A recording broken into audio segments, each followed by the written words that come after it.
You ever notice how the world has this weird obsession with measuring greatness by numbers? Goals, followers, trophies, sponsors. Like someone's entire existence can be boiled down to a scoreboard. And the crazy thing is, people buy into it. They chase it like it's oxygen. But then you sit down and you actually look at what Islam says about greatness, and suddenly it feels like someone pulled the brakes on this whole mental runaway train, because Islam doesn't care about that scoreboard. It doesn't care about how many people know your name. It doesn't care about the size of your bank account or how many cameras flash when you walk into a room. It flips the whole thing on its head and goes, listen, real greatness isn't out there in the noise. Real greatness is in who you are when nobody's watching. And that hits in a very real way, because we see guys hit the top, absolute top, and they're miserable. You'd think reaching that mountain peak is supposed to be the big payoff, right? But nah, half of them get there and look around like, wait, this is it? It's like the world sells you this fantasy: fame makes you great, success makes you worthy, applause makes you complete. And then you look at Islamic teaching and it's saying, nope, wrong mountain, wrong climb. Islam is pointing somewhere totally different, inward. Like greatness isn't about dominating the world, it's about conquering yourself, your ego, your impulses, your pride, your intention. And man, that's a tougher fight than anything happening on a field or a stage. You think about humility, right? Like actual humility. Not that fake PR smile humility. I'm talking about the kind that reshapes you from the inside out, the kind that makes you understand your place in the universe. Islam puts humility so high on the hierarchy of greatness that it almost feels foreign in our modern mindset. Because in the world today, humility is seen as weakness. You're told to brag, to push, to scream your achievements into everyone's face. But Islam? Islam is like, relax. Your worth isn't in the noise, your worth is in your heart. And that's wild. That's such a different kind of metric that you can't even compare the two. Success today is like a loudspeaker. Islamic greatness is like a heartbeat. And here's the coolest part. The more you read about it, the more it actually makes sense. Because humility isn't the absence of confidence. It's the absence of arrogance. It's being strong without needing to crush people. It's being gifted without needing to be worshipped. It's walking with power, but knowing that the power doesn't belong to you. That's deep. That's not Instagram deep. That's real, ancient, tested, human deep. And when Islam says greatness comes from humility, it's basically saying become the kind of person whose presence brings calm, not noise, whose character creates value, not chaos. And when you see someone who carries that kind of humility, you feel it. It's magnetic. And then there's righteousness. Not righteousness as in perfect, not righteousness as in holier than thou. No, righteousness as in doing the right thing even when it costs you, even when nobody claps, even when nobody posts it, even when it doesn't go viral. Righteousness as in integrity, clarity, honesty, compassion, all those things that don't trend but actually matter. Islam is basically saying if you want to know a person's greatness, don't look at their success. Look at their sincerity. Look at how they treat people who can't offer them anything. Look at how they behave when they're angry or tired or alone. Look at how they give, how they forgive, how they restrain themselves, how they rise after falling. And when you take that idea and hold it up against the way the modern world measures greatness, it feels like you're comparing two entirely different species. One's loud, messy, temporary. The other is quiet, grounded, eternal. And maybe that's why people get struck by it when they hear it. Because deep down everyone knows fame is fragile. Success is temporary. Everything you build here eventually dissolves into dust. But character, intention, morality, integrity, those things outlive you. Those things are recorded somewhere deeper than memories or headlines. That's why the Islamic concept hits so hard. Because it's not offering you a highlight reel life, it's offering you a meaningful one. And the older you get, the more you've seen, the more that starts to make sense. It's like Islam is saying, if you want to leave something behind, fix what's inside you, not what's around you. And man, that's a pretty intense shift. It makes you rethink everything. The grind, the competition, the obsession with the world watching. Suddenly you're asking yourself, am I great because people say I am? Or am I great because I'm actually a good human being? You know what really blows my mind? The way humility in Islam is tied to this almost cosmic awareness. Like, it's not just be humble because it's nice. No, it's deeper. It's this understanding that everything you have, your success, your body, your talent, your opportunities, they're all temporary gifts. You don't own them. You're just entrusted with them for a little while. And that idea alone destroys arrogance at its roots, because how can you brag about something that isn't truly yours? How can you claim ultimate greatness when you're literally one heartbeat away from losing everything? Islam isn't trying to make you small, it's trying to show you the truth of your scale in this massive universe. And when you really sit with that, it's humbling in the best possible way. It's like standing under a sky full of stars. You feel tiny, but not in a depressing way, in a clarifying way. You realize how short life is, how brief your moment on this earth is. And yet, Islam says even in that short moment you can achieve real greatness.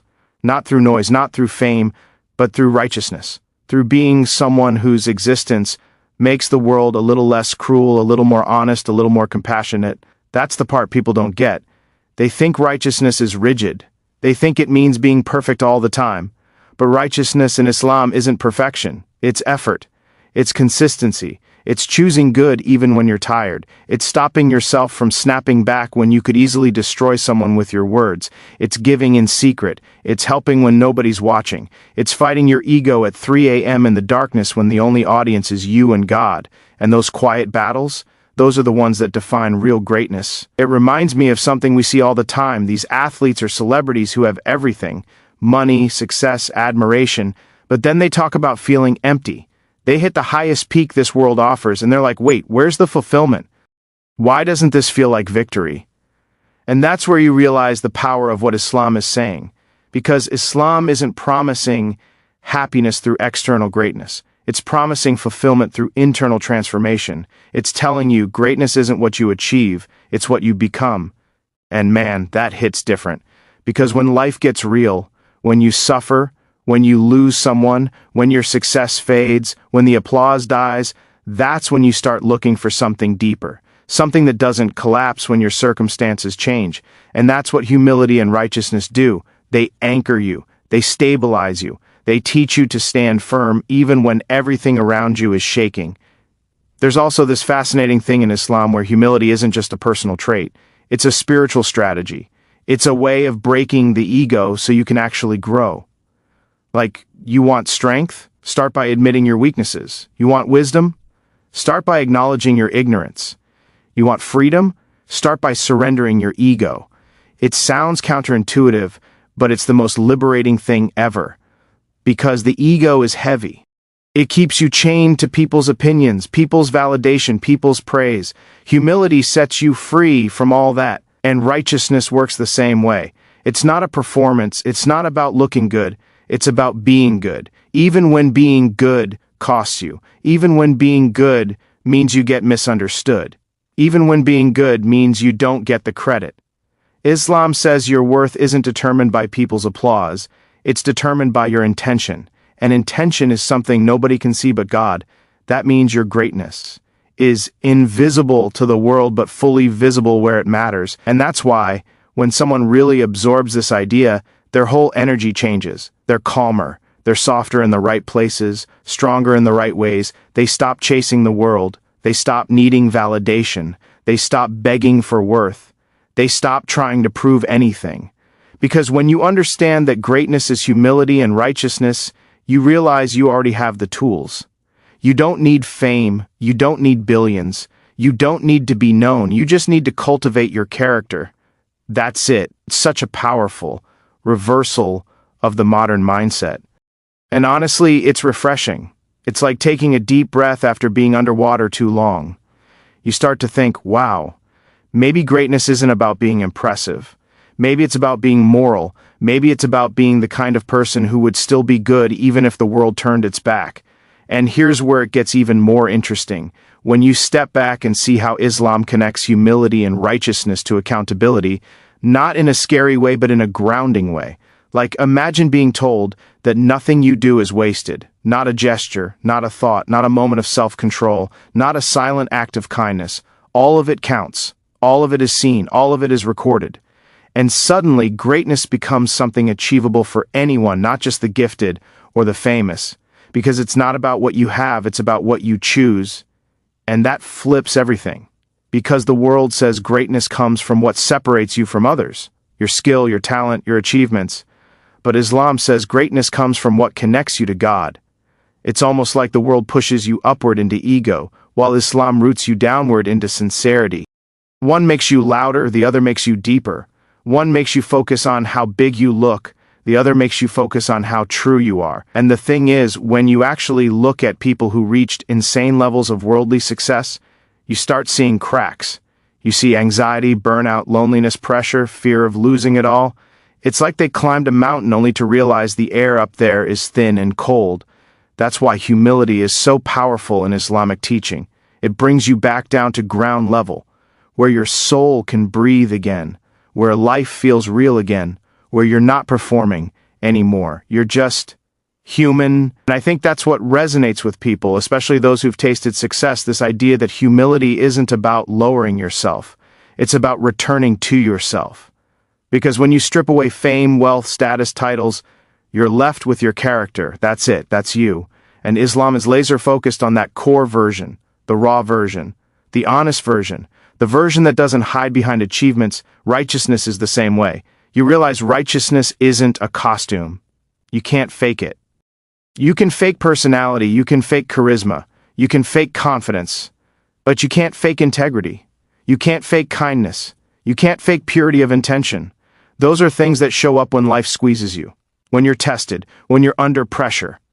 And Islam constantly reminds you that the tests, the hardships, the struggles, the tough moments, they're not punishments, they're x-rays. They reveal who you really are. And man, when someone starts living by that mindset, something changes in their eyes.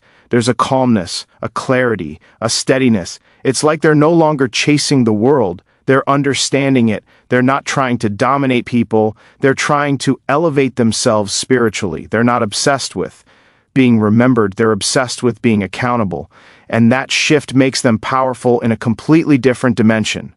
Not loud power, not flashy power, but deep, rooted, quietly unshakable power. You start noticing how the most righteous people aren't stiff or self-righteous. They're actually warm. They're grounded. They're patient. They listen more. They judge less. They forgive easily. They walk gently. That kind of behavior, that's real greatness. Not the greatness that gets paraded in front of cameras. The greatness that gets etched into the unseen. That's another fascinating part, the unseen. The idea that your greatest moments might be moments nobody ever knows about, that the real victories are the ones fought inside your heart. The world claps for the things it can see, but Islam says the things it can't see might be your actual legacy. And that's wild to think about, because we live in a time where everything is broadcasted, everything is posted, everything is curated, and here comes this ancient message saying, your most valuable moments might be the ones only God knows. And it makes you wonder, how many people out there are living small lives in the eyes of the world, but massive lives in the eyes of God? How many people walk unnoticed, but they're giants spiritually? How many quiet, humble, righteous people will stand above the so-called greats when the real measure of greatness finally shows up? It flips everything. It makes you rethink your whole existence. Like, maybe greatness isn't a spotlight. Maybe it's a mirror. Maybe greatness isn't applause. Maybe it's discipline. Maybe greatness isn't being admired.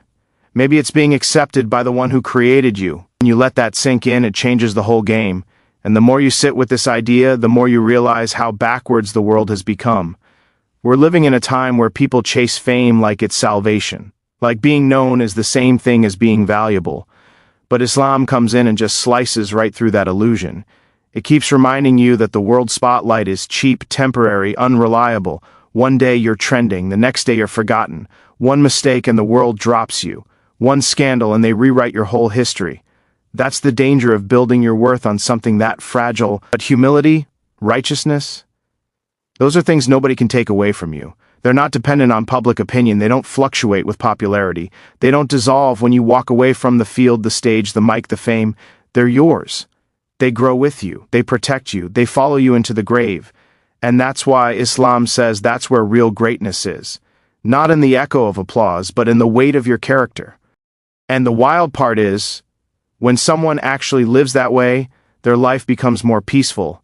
It's almost like the universe stops fighting them. They don't wake up every day feeling like they're sprinting to prove something. They don't need to flaunt anything. They don't need to compete with everyone. They don't need to curate their identity for strangers. They just exist, honestly, humbly, purposefully. And that honesty creates this deep tranquility that no amount of fame can give. Righteousness does the same thing. It cleans your heart. You start feeling lighter.